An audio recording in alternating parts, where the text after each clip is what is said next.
અમદાવાદ જિલ્લાના વિરમગામ, માંડલ, નળકાંઠા સહિતના ગ્રામ્ય પંથકમાં ભારે અને ઉપરવાસના વરસાદી પાણીથી ખેતીના પાકોને મોટું નુકસાન થયું છે.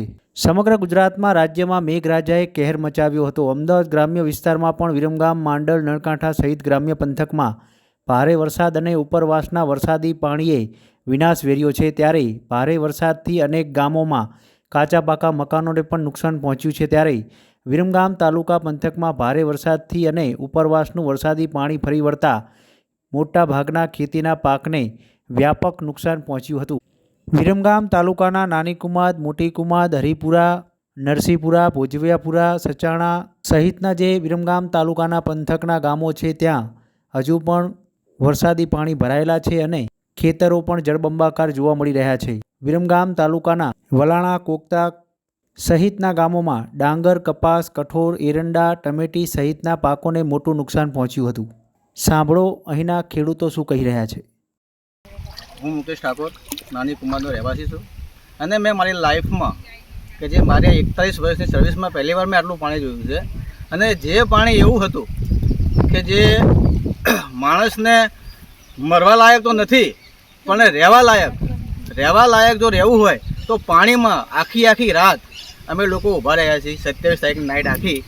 બીજા નંબરમાં અત્યાર સુધી હજુ પણ અમારા પશુઓ બી ઊભા છે અને અમે બી ઊભા છીએ.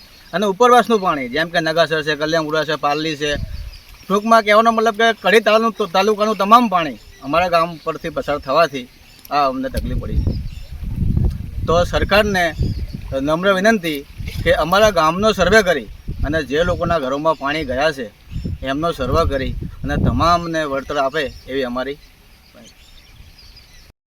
મારું નામ ચંદ્રેશ ઠાકોર છે. હું નાની કુમાદ ગામનો વતની છું અને ઉપરવાસમાં વેકરા, વરખડિયા, કલ્યાણપુરા ગામમાંથી જે પાણી ઉપરવાસથી આવ્યું છે એના લીધે નાની કુમાદ ગામમાં સખત પાણીનો ધસારો આ વર્ષે થયો છે અને જેના લીધે થઈને તમામ ખેત પેદાશને નુકસાન છે. ગામમાં પાણી ઘૂસી ગયા છે, ઘણા ખરા ઘરોમાં પાણી ભર્યા છે, ગામમાં આવવાના તમામ રસ્તાઓ બ્લોકેજ છે. તો હું સરકારશ્રીને વિનંતી કરીશ કે વહેલા તકે તાલુકા લેવલે જે છે એક સર્વે લાગુ કરવામાં આવે અને જે પણ નુકસાન છે ખેડૂત ભાઈઓને એ નુકસાનની વળતર વહેલામાં વહેલી તકે આપવામાં આવે.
તમામ